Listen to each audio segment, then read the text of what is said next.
So, last year, well, let's start from the beginning. I'm a huge, that's an understatement, Chance the Rapper. There aren't really words, but anyway, last year he did this program at Harold Washington Library where he would host an open mic event once a month for Chicago high school students. So last year I was a freshman at Columbia, and so I made a fake high school ID so that I could get into this open mic and meet Chance the Rapper. And so I had a whole team working all day on this ID. Like, I had people printing out shit, and then had this girl using scissors and tape, and I was like, where are we on the ID? I need some updates. And so I get to Harold Washington Library. I'm 3 hours early, of course, have my fake ID ready. And so I get in, and Chance is up on stage, and I just walk in with this, like, hiding the ID, and I just walk up to him, and I'm just like, and then he walks over to me, and then he squats down, so we're on the same level, and we're looking into each other's eyes. We're literally this far away from each other. Oh boy. And he goes, what's your name? And I say, Caitlin, because that was the name of my fake ID. And he was like, Caitlin, I'm Chance. And then he stuck out his hand, and then we shook fucking hands. And then because it was an open mic, he was like, are you gonna sing? And I was like, no. And then he was like, okay. And then that was it. So I was an orientation leader, and we were taking, so we take a group of parents from the 1104 building all the way down to the 618 building, parents and students, and we're walking along Michigan Avenue, and a car comes by, and I hear slowly in front of me a group of people freak out, and then it just goes down lower and lower, and I didn't know what was happening, and all of a sudden I just heard someone yell, Chance, get over here! And I turned, and Chance the Rapper was there, and people lost their minds, and they were trying to run towards Chance's car. He was in a car driving, and they tried to run towards it to talk to him. If someone's talking about him, and they're like, oh yeah, I'm a huge Chance fan, I'm just like, So I went to the Comeback Kid taping for his Netflix special for John Mulaney, and like after the show, like you could wait outside, and I waited with some friends, and he came out and he was like, hi, I'm John, and he was like talking to everybody. He was super nice. So I was really nervous because John Mulaney was like a huge reason why I started doing stand-up. So he walks up to me and he was like, hi, I'm John. And I was like, you're part of the reason that I moved to Chicago. Not true. I'm your biggest fan. I moved to Chicago because my dad lived here and I could. I lied to John Mulaney, and John Mulaney called me on it. He was like, why? Because John Mulaney started his stand-up career in New York, not Chicago. He just lived in Chicago as a kid. And he was like, no, like all the people that I know, they're like so much more famous than me, started in Chicago. And I was like, you're literally so famous, what are you talking about? And then I didn't have anything for him to sign, so I handed him a picture of my grandparents. And he wrote, I am proud of you, unlike, and drew arrows to my grandparents and signed his name over their faces. Oh, okay, I touched Raven Simone's butt.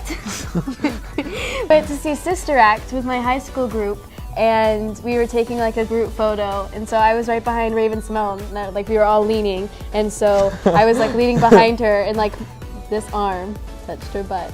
Wow. Yep. That's cool. Yeah, it was a special memory. I had this long conversation this summer with Matthew Lillard, who plays Shaggy and Scooby-Doo. Oh shit, which one? Like live action or Live animated? action. Oh, okay. I was at the Chicago Horror Movie Convention, and Scream is my favorite scary movie, so it was like the 20th anniversary, and the whole cast was there. He kept downing on himself. He was like, I'm the least famous person here. Like, no one's here for me.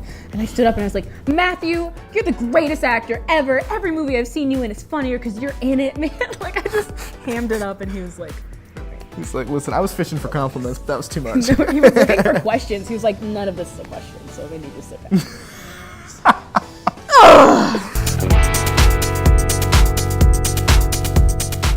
Oh, I played this. Oh. ooh. Oh my God. Everything I wanted. My name's Lucy, And I'm Lena. and we are about to play the Beanboozled Challenge. For each colored jelly bean, there's an identical jelly bean. One of them tastes good, and one of them tastes really awful. Okay. All right. Looks Chocolate like- pudding or canned dog food? Dink it, sink it. Oh, it's chocolate pudding. It wasn't like disgusting, but it wasn't chocolate. And we have Tutti Frutti. Or stinky socks. I'm scared. Ooh. I think I got stinky socks. I just know it. I got Honestly, stinky I socks. don't know. It might be Tutti Frutti. This is some stinky motherfucking shit. Please don't give me barf. Juicy pea, pear, or booger? Juicy pea. Oh yeah. Buttered popcorn or rotten egg? Oh, shit. fuck. The stakes are high. No, that's popcorn, baby. That's Rotten egg. Rotten egg! No, I'm gonna finish this. Fuck this. Okay, now we have strawberry banana smoothie or dead fish. I'm not smelling. 1, 2, 3. It's disgusting. It tastes exactly like a dead fish. I feel like none of them are the real flavor. I feel like they're all the nasty flavors. Like, they'll never know. Peach or barf? Oh, fuck. Okay, so this is gonna be either peach or barf.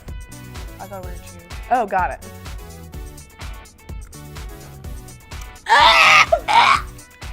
That's barf! That's barf! Ew. Bizarre. I haven't gotten a tasty one yet. I I think they just had one of the employees vomit and then put it in a little jelly bean mold and we're like, we're gonna sell it. I don't like that. I'm like not okay.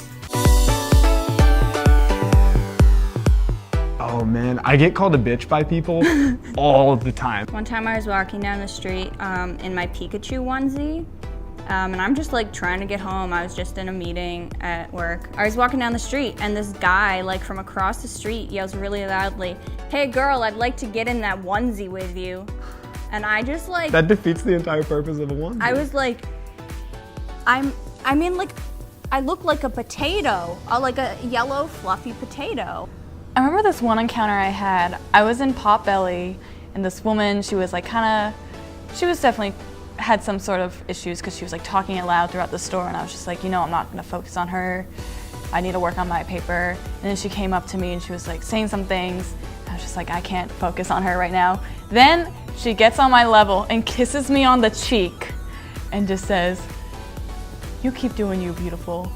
And I have to admit, those were the softest lips I've ever felt.